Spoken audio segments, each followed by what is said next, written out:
Hello, my name is Rosanamod, and welcome to the rosanamod podcast. Want to modify your life?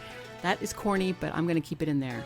This variety show brainstorms solutions for everyday challenges, unlocks your secret potential, think outside the box with creative ideas that improve your business and your life.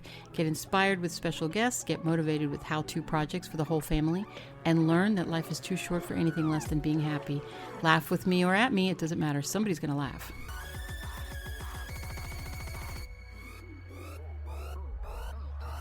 Welcome to the rosanamod Variety Pod. This is your vessel and host, Rosanamod, episode 138, 138, 138, and today we are getting prepared for Hurricane Elsa, apparently. I've been through hurricanes in Florida before, and the worst one for me was Hurricane Irma, which happened a few years ago, not too long ago, but the worst thing that I experienced was just losing power for over a week and losing everything in the fridge, had to be thrown out. But I learned some tricks and I want to share some of these with you. I've got 28 in total, so let's just get started because I don't know when my power is going to go out. If it does, here we go. The first thing, number one, I'm not going to even number them. I'm just going to say it because they're not numbered on the article. I wrote an article for HubPages. This is the list that I have. There's other things that I wrote on here. It's called Make a Hurricane Supply Locker, an actual locker. So you go straight to it. That way everything is in one spot, and that's the whole point of getting this done. I thought it was a great idea. So let's go. First thing, flashlights, batteries, car and cell phone chargers. Make sure that your cell phone chargers are at hand or are inside this locker. Make sure that you have car chargers in the car, and also make sure that your cell phones are charged. Another thing is an extra set of car keys. Always keep the locker key taped to the top of the locker itself, and don't get a combination lock, because if the lights go out you won't be able to see the combination. Hello? Okay. Water bottles.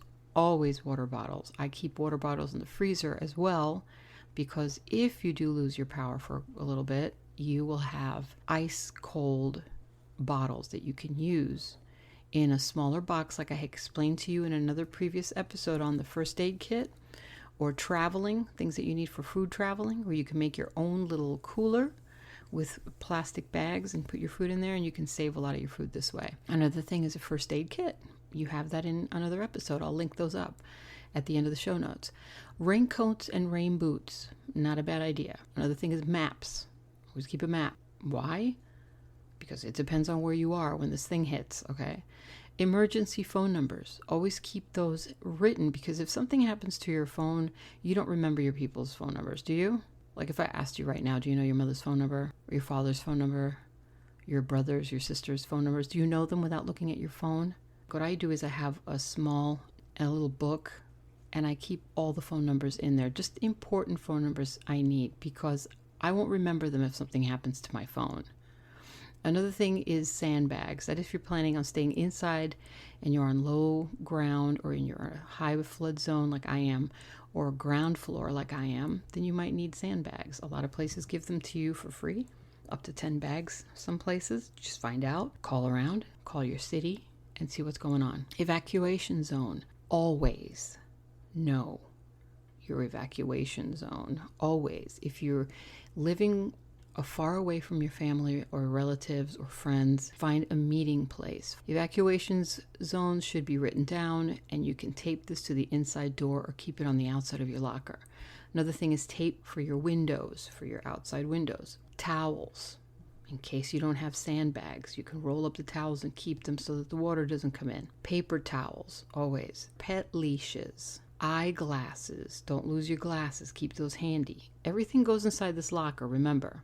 Portable radio, CB radios, walkie-talkies. Always good to have one if you have kids or you lose a cell phone. Extra power strips. The ones in your home may be wet. They may get messed up and you won't be able to use them anymore. So always have an extra pair. Plastic tarp. You can always use plastic when things get too wet. Magazines or books to read. Games for kids in case you have a long drive to go to a friend's house who live away from the zone, then you would need to look at my other episodes about road trips and food and that kind of stuff. Snacks for road trips. You have that on another episode as well. Bowl for your pets for water in case you don't have any already in your vehicle. Extra medications, all of your medications, make sure those are in the locker as well. You should always keep this in one place anyway. If you're living in an area where storms are prevalent, why don't you just keep them in a locker? At least you'll know where they are and nobody else will be able to get to them if there's a lock, which is good. Keep them away from your kids, right? Diapers, feminine products like sanitary napkins, baby shirts, baby clothes, pants, leggings are really great for go-tos. Just slip them on. Keep a dry baby formula here and some baby food to take in case, and blankets. Over-the-counter drugs like aspirins, headache medications are also good. Toothbrushes, toothpaste. If you need to go, you will probably forget all of this stuff, so as most people will.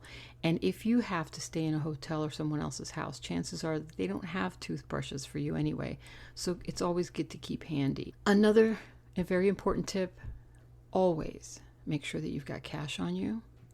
ATMs might go out. Also make sure that your vehicle is in a full tank of gas. Wipers are working.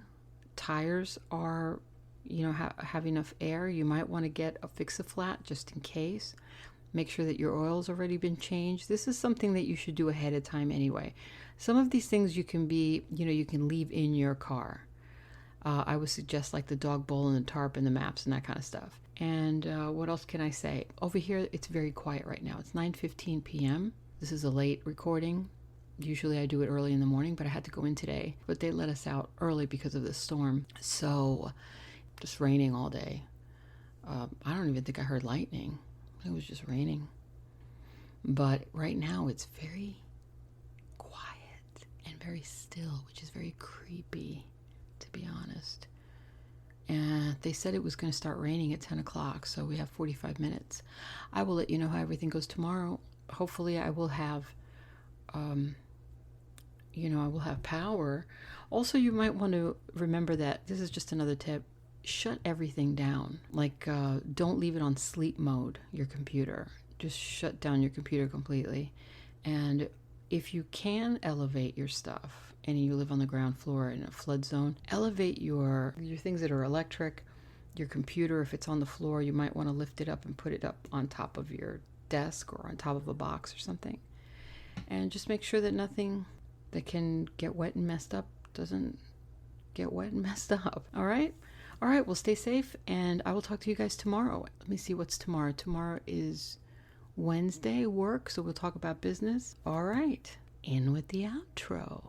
Thank you for stopping in. I always appreciate your time, and I hope you gained something positive from today's episode. If you did, then share it, and please show your love in the links below. You will be helping me help you. If you want to contact me, I know you'll find a way because my avatar audience is a genius, like the host. So talk to you soon. God bless you. And what do we say? Ciao.